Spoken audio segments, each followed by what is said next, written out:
بسم الله الرحمن الرحيم.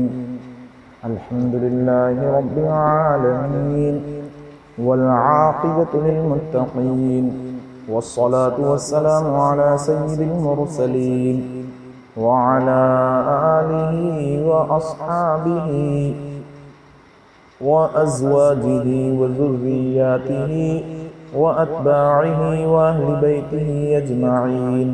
أما بعد، فأعوذ بالله من الشيطان الرجيم. بسم الله الرحمن الرحيم.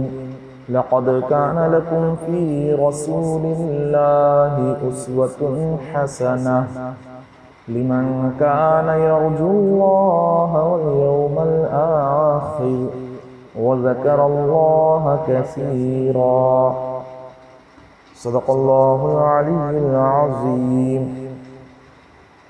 وأخرج الإمام مسلم رحمه الله تعالى رحمة واسعة عن واثلة بن الأسقع رضي الله عنه قال: سمعت رسول الله صلى الله عليه وسلم يقول: إن الله اصطفى كنانة من ولد إسماعيل، واصطفى قريشا من كنانة، واصطفى من قريش بني هاشم، واصطفاني من بني هاشم.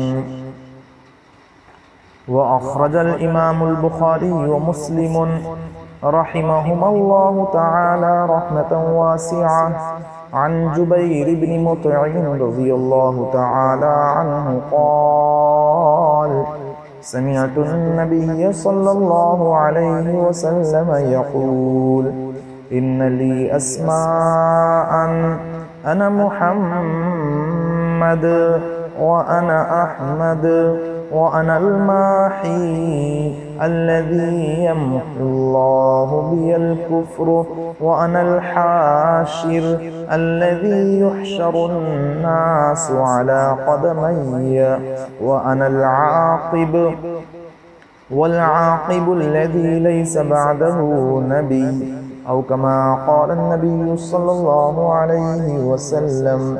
وصدق رسوله النبي الكريم، ونحن على ذلك لمن الشاكرين والشاهدين، والحمد لله رب العالمين.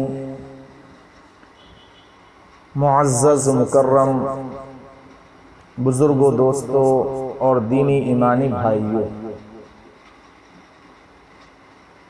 اللہ رب العزت کا بے انتہا فضل اور اس کا احسان ہے کہ اس رب ذوالجلال نے ہم تمام کو آقا جناب محمد الرسول اللہ صلی اللہ علیہ وسلم کی پیاری امت میں، پاکیزہ امت میں، افضل ترین امت میں پیدا فرمایا. جب اس پیاری امت میں ہمیں پیدا فرمایا ہے تو ہماری ذمہ داری ہے کہ ہم پیارے آقا جناب محمد الرسول اللہ صلی اللہ علیہ وسلم کی سیرت طیبہ، آپ کی پوتر زندگی، آپ کی لائف اور آپ کے لائف اسٹائل کو ہم جانیں، سمجھیں اور آپ کے طرز زندگی کو اپنی زندگیوں میں اتار کر آپ کے اخلاق و کردار کے مطابق اپنے اخلاق و کردار کو بنا کر اور ڈھال کر اپنی زندگیوں کو ہم کامیاب بنائیں اور دونوں جہاں میں سرخروئی اور عزت اور بلندی حاصل کرنے والے بنیں. تو آئیے ہم سب کے سب سیرت کے طالب علم بن کر اور سیرت رسول صلی اللہ علیہ وسلم کو سمجھنے کی کوشش کرتے ہیں اور اس سے جو دروس اور عبر، جو اسباق، جو لیسنس اور جو عبرتیں اور نصیحتیں ہمیں حاصل ہوتی ہیں، ہم ان سب کو سمجھ کر اپنی زندگیوں میں اتارنے کی کوشش کرتے ہیں، تاکہ یہ سیرت رسول صلی اللہ علیہ وسلم کا سمجھنا اور اس پر عمل کرنا اور اس کے مطابق اپنی زندگیوں کو ہمیں ڈھالنا، یہ ہمارے لیے دونوں جہاں میں عزت کا ذریعہ بنے اور امت پر آئے ہوئے مسائل کے حل ہونے کا اللہ رب العزت اس کو ذریعہ بنائے۔ سب سے پہلے ہم خاندان نبوت سے متعلق گفتگو کرتے ہیں، بات چیت کرتے ہیں۔ اللہ کے پیارے رسول صلی اللہ علیہ وسلم کے پیارے نسب کو ہم سنتے ہیں اور سمجھتے ہیں۔ اتنی بات طے شدہ ہے کہ اللہ نے جب اپنے پیارے محبوب کو سب نبیوں سے افضل بنایا ہے تو یقیناً آپ کا حسب و نسب بھی اللہ تبارک و تعالی نے ہر اعتبار سے پاکیزہ اور پوتر بنایا ہے۔ اللہ کے پیارے نبی صلی اللہ علیہ وسلم کا جو سلسلہ نسب ہے وہ 3 حصوں میں ڈیوائیڈ ہوتا ہے، 3 حصوں میں تقسیم ہوتا ہے۔ پہلا جو حصہ ہے وہ عدنان تک پہنچتا ہے اور یہ حصہ پورا کا پورا متفق علیہ ہے، اس میں کسی قسم کا کوئی اختلاف نہیں پایا جاتا ہے۔ دوسرا جو حصہ ہے وہ عدنان سے حضرت ابراہیم خلیل اللہ علیہ السلام تک پہنچتا ہے، جس میں تھوڑا سا اختلاف پایا جاتا ہے۔ اور تیسرا جو حصہ ہے حضرت ابراہیم علیہ السلام سے ابو البشر حضرت آدم علی نبینا وعلیہ السلام تک پہنچتا ہے، جس میں یقیناً کچھ نہ کچھ غلطیاں پائی جاتی ہیں، لیکن بہرحال ارباب سیر نے اسے بھی ذکر کیا ہے۔ سب سے پہلا حصہ جو بالکل متفق علیہ ہے اور جس میں کسی قسم کی کوئی غلطی نہیں پائی جاتی ہے وہ یہ ہے محمد صلی اللہ علیہ وسلم، محمد بن عبداللہ بن عبد المطلب بن ہاشم بن عبد مناف بن قصی بن کلاب بن مرہ بن کعب بن لؤی بن غالب بن فہر، اور انہی کا لقب قریش رہا ہے۔ فہر کا لقب قریش رہا ہے جو قریش کے نام سے قبیلہ مشہور ہے۔ تو بن فہر بن مالک بن نظر بن کنانہ بن خزیمہ بن مدرکہ بن الیاس بن مضر بن نزار بن معد بن عدنان۔ یہاں سے دوسرا حصہ اوپر کا شروع ہوتا ہے جس میں تھوڑا اختلاف پایا جاتا ہے۔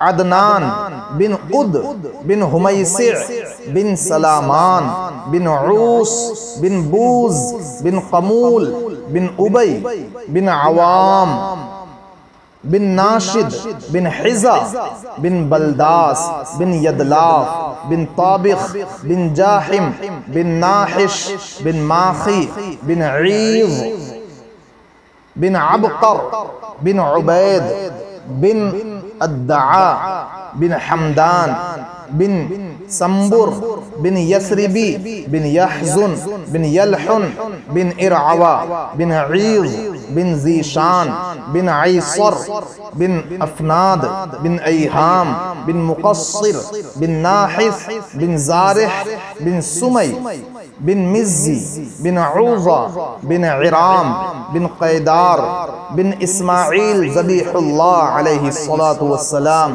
بن ابراہیم خلیل اللہ علیہ وعلا نبینا السلام۔ تیسرا حصہ حضرت ابراہیم علیہ السلام سے اوپر کا ہے۔ ابراہیم بن آزر بن ناحور بن ساروغ بن راعو بن فالخ بن عابر بن شالخ بن ارفخشد بن سام بن نوح علی نبینا وعلیہ السلام بن لامک بن متوشلخ بن اخنوخ یہ اخنوخ کے بارے میں کہا جاتا ہے کہ حضرت ادریس علیہ السلام کا نام ہے۔ بن یرد بن مہلائیل بن قینان بن آنوشا بن شیس علیہ السلام بن آدم علی نبینا وعلیہ السلام۔ یہ حضور پاک صلی اللہ علیہ وسلم کا سلسلہ نسب۔ نبی علیہ السلام کو ہاشمی کہا جاتا ہے، چونکہ آپ کے جد اعلیٰ ہاشم بن عبد مناف تھے، تو ہاشم کی طرف نسبت کرتے ہوئے آپ کو ہاشمی کہا جاتا ہے۔ ہاشم یہ دراصل ان کا نام جو تھا وہ عمر تھا، لیکن چونکہ انہوں نے لوگوں کی حج کرنے والوں کی بہت زبردست ضیافت کی تھی، مہمان نوازی کی تھی روٹی چور کر، تو چونکہ ہاشم کے معنی آتے ہیں سالن میں روٹیوں کو چورنا، چورنے والا، شوربے میں سالن میں روٹی چورنے والا، تو چونکہ انہوں نے مکہ میں حاجیوں کو شوربے میں روٹیاں چور کر کھلائی ہیں، اس وجہ سے یہ ہاشم کے لقب سے اتنے مشہور ہو گئے کہ ان کا جو اصل نام ہے عمر تو وہ چھپ گیا ہے۔ تو ہاشم یہ جو حضور پاک صلی اللہ علیہ وسلم کے وہ پردادا ہوتے ہیں، ان کے ذمے سقایا اور رفادہ یہ دو ذمہ داریاں رہی ہیں۔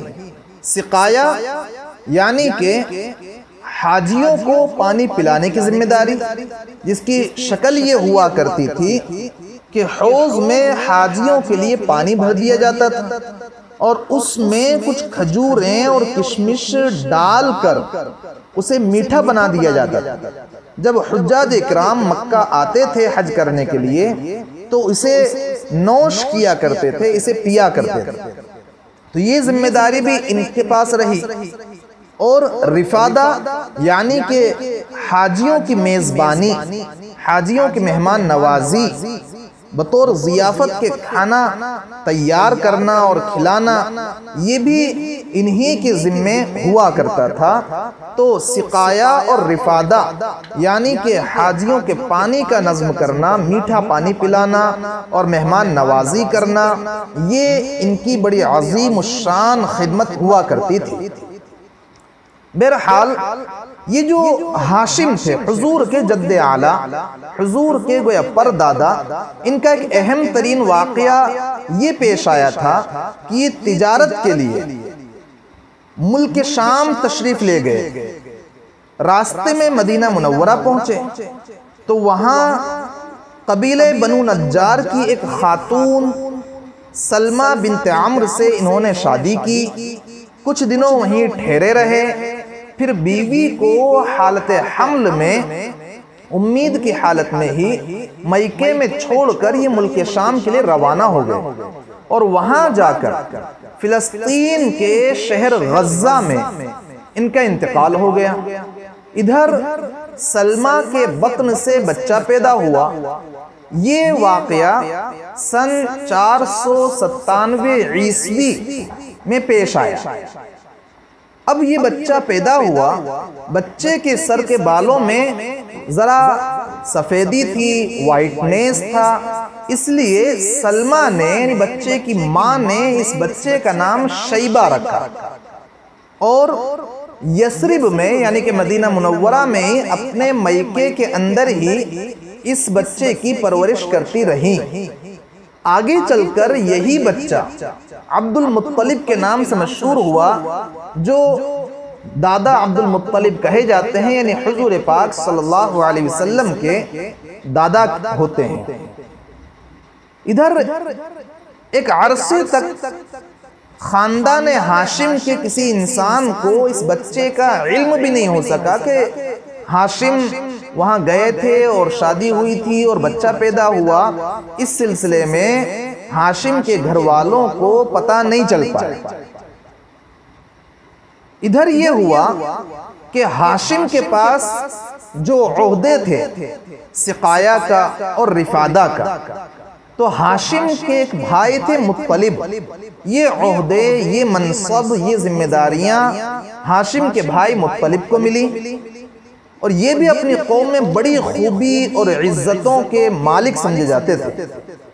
لوگ ان کی بات تسلیم کیا کرتے تھے، ان کی بات کو ٹالا نہیں جاتا تھا، اور ان کی سخاوت کی وجہ سے قریش نے ان کا لقب فیاض رکھ دیا تھا، یعنی بڑا سخی انسان۔ تو جب یہ شیبہ یعنی ہاشم کے بیٹے 10-12 سال کے ہو گئے تو ان کے چچا مطلب کو ان کے بارے میں معلوم ہوا، چنانچہ وہ انہیں لینے کے لیے روانہ ہو گئے۔ جب مدینہ کے قریب پہنچے اور شیبہ پر نظر پڑی تو آنکھوں میں آنسو آ گئے اور انہیں سینے سے لگا لیا، اور پھر اپنی سواری پر پیچھے بٹھا کر مکہ کے لیے روانہ ہو گئے۔ مگر شیبہ نے، جو عبد المطلب کے نام سے جانے جاتے ہیں، تو انہوں نے ماں کی اجازت کے بغیر ساتھ چلنے سے، یعنی چچا کے ساتھ جانے سے انکار کر دیا۔ اس لیے مطلب ان کی ماں سے اجازت کے طلبگار ہوئے، ان کی ماں سے اجازت مانگی، مگر ماں نے اجازت نہیں دی۔ آخر مطلب نے یہ کہا کہ یہ اپنے والد کی حکومت اور اللہ کے حرم کی طرف جا رہے ہیں۔ اس پر ماں نے اجازت دے دی، اور مطلب انہیں اپنے اونٹ پر بٹھا کر مکہ لے آئے۔